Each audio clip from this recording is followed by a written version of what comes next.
Hello students, welcome back to Magnet Brains. I am Lisha Thakur, your English educator, and आज की video में हम देखने वाले हैं the most important question and answers of this poem, that is the Seven Ages by William Shakespeare. Okay, तो first question से start करते हैं. What does Shakespeare mean by all the world's a stage? जब वो बोलते हैं all the world's a stage, तो what does he mean by that? He compares life to a stage. वो compare करते हैं life, human life को to a stage where every person plays different roles. मतलब act कर रहे हैं मान लो लोग throughout their lives. Just as actors perform many roles in a play, individuals go through various stages of life. Actors आते हैं, अपने scenes करते हैं, अपना performance करते हैं और चले जाते हैं. वैसे ही human life में birth होती है, which is the entrance, फिर अपना पूरे 7 stages perform करता है एक इंसान, and finally death हो जाती है तो इंसान leave, ठीक है, they leave the stage, exit हो जाता है. तो this is the meaning. All the world's a stage. तो दुनिया को कंपेयर किया गया है, ह्यूमन लाइफ को कंपेयर किया गया है विद अ स्टेज. नेक्स्ट देखते हैं, how is childhood represented in the poem. Childhood को कैसे बताया गया है पोम में. Childhood is represented as the first stage, the infant who is helpless, crying and dependent on others for care and survival. Dependent होता है एक बच्चा towards his caretakers, उसकी mother हो या कोई और nurse हो या कोई caretaker हो, उन पे वो completely dependent होता है.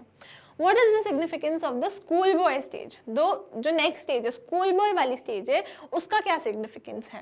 तो the school boy is characterized by reluctance, मतलब उसको नहीं जाना स्कूल, ठीक है, reluctant है वो, whining है, रो रहा है, ठीक है, and lack of enthusiasm for education. ऐसी stage होती है ना बचपन में, हमको लगता है कि क्यों जाना है स्कूल, नहीं जाना स्कूल, तो वो वाली stage होती है. इस stage में symbolize क्या होता है, innocence, एक मासूमियत होती है बच्चों में, and the beginning of learning. Life की जो सीखें हैं, जो लेसन्स हैं, हम वो सीखना चालू करते हैं इस स्टेज के अंदर. How does the lover is depicted in the third stage? ठीक है, तो lover is passionate, sighing and writing for poetry for his beloved. This stage represents the emotional and romantic phase of life. एक emotional सा phase जो है वो बताता है ये वाला stage. Next is what does the soldier stage symbolize? Basically ना important questions में आपको ये करा रही हूँ कि हर एक stage से question निकल के आ सकते हैं. आपको हर एक stage की जो qualities है ना वो पता होनी चाहिए. तो next question जैसा हमारा पूछ रहा है soldier के बारे में, तो सोल्जर रिप्रेजेंट्स यूथफुल एम्बिशन. एक एम्बिशन होता है, करेज होता है, डिजायर फॉर ऑनर होता है सोल्जर के अंदर, सोल्जर स्टेज के अंदर. This stage emphasises the pursuit of glory, often marked by rashness and determination. Rashness मतलब एकदम फटाफट डिसीजंस लेता है इंसान, बहुत जल्दी जल्दी उसको सब कुछ चाहिए.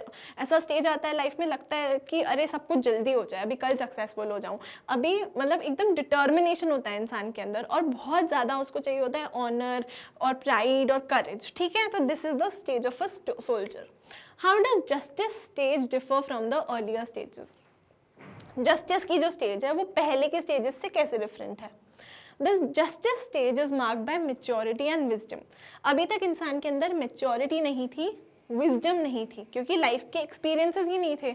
लेकिन जब तक इंसान जस्टिस वाली स्टेज पे आता है तो he is full of maturity, he और she is full of maturity and wisdom. It symbolizes a time of experience, fairness and authority with a focus on reason and judgment. एक reasoning करना चालू करता है इंसान, judgment चालू करता है, ठीक है. Judgment not in a bad way, it's been said, it's like कि अपना जो fairness, again यहाँ पे जो बोला गया है, it is not glow and lovely fairness नहीं है यहाँ पे. fairness मतलब सही और गलत की पहचान इंसान को समझ में आ जाती है, एक authority इंसान के अंदर आ जाती है, वो दूसरे लोगों को सिखाने लगता है चीज़ें, ठीक है. तो this is the stage of justice. Next, what is the main characteristic of old age in the poem? Old age का क्या characteristic बताए हैं कि it is characterized by frailty and weakness. बहुत एक इंसान weak हो जाता है old age में जाके. The lean and slippered pantaloon is a symbol of physical decline, with the voice turning back to childish treble, signaling the loss of strength. तो यहाँ पे बताते हैं old age में इंसान वापस बच्चे की तरह बनने लगता है, एक बच्चे की तरह dependent, weak बनने लगता है, और उसकी जो even आवाज़ है वो भी एक बच्चे जैसी पतली सी होने लगती है. तो that is symbolized by old age, ठीक है. What does the phrase second childhood refer to in the seventh stage. Second childhood refers to the final stage of life, ठीक है, एकदम फाइनल स्टेज, एकदम एक्सट्रीम ओल्ड एज को second childhood भी कहा जाता है. When a person becomes completely dependent again, दूसरों पे वापस से फिर से डिपेंड हो जाता है इंसान, losing mental and physical faculties much like an infant. एक इन्फेंट की तरह जो उसकी फिजिकल स्ट्रेंथ है, फैसिलिटीज़ हैं, सब कुछ, मेंटल स्ट्रेंथ, सब कुछ जाने लगती है। ही बिकम्स लाइक एन इन्फेंट। तो वही हो जाता है कि क्या लेके आए थे क्या लेके जाओगे, तो इंसान लास्ट की स्टेज तक आते आते सब कुछ उससे चला जाता है। What is the overall theme of the poem? पूरी थीम क्या है पोम की? Overall theme of the poem is the inevitable cycle of life. Inevitable, जिसको कोई रोक नहीं सकता है, यही है साइकिल ऑफ लाइफ। इंसान आता है और चला जाता है। Shakespeare presents life as a series of stages with its unique characteristics but leading to the same end। ठीक है, बहुत सारी स्टेजेस होती हैं, 7 स्टेजेस उन्होंने बताई हैं, 7 स्टेजेस, 7 एजेस नाम है पोम का। ठीक है, तो 7 स्टेजेस उन्होंने बताई हैं। हर स्टेज की अपनी अपनी कैरेक्टरिस्टिक्स हैं, अपने अपने प्लस हैं, माइनस हैं, प्रोज और कॉन्स हैं, बट सब कुछ एट द एंड ख़त्म हो जाता है। लाइफ में मतलब स्टेज से एग्जिट हो जाता है, लाइफ में डेथ हो जाती है और फिर उसके बाद सब कुछ ख़त्म हो जाता है। तो that is the entire theme of the pome कि सब कुछ होता है लाइफ में, फाइनली सबका एंड सेम होता है। ठीक है, next is what literary device is predominantly used in the line all the world's a stage. कौन सा लिटरेरी डिवाइस यूज़ किया है मैंने बहुत बार आपको बताया, पहले की वीडियोज़ में भी मेटाफर यूज़ हुआ है यहाँ पे।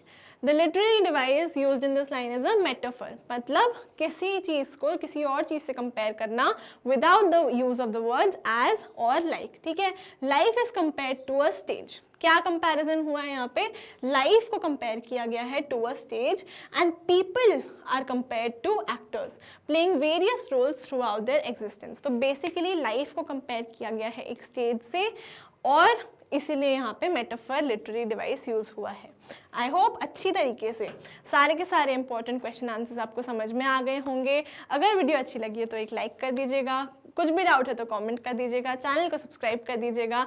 And I would like to tell you कि मैग्नेट ब्रेन्स पे आपको free and very high quality education मिलती है। So go check out www.magnetbrains.com and इस वीडियो के जो नोट्स हैं वो आपको डिस्क्रिप्शन बॉक्स में मिल जाएंगे। So go check that out as well and I will see you guys in the next video. Until then keep learning and bye bye.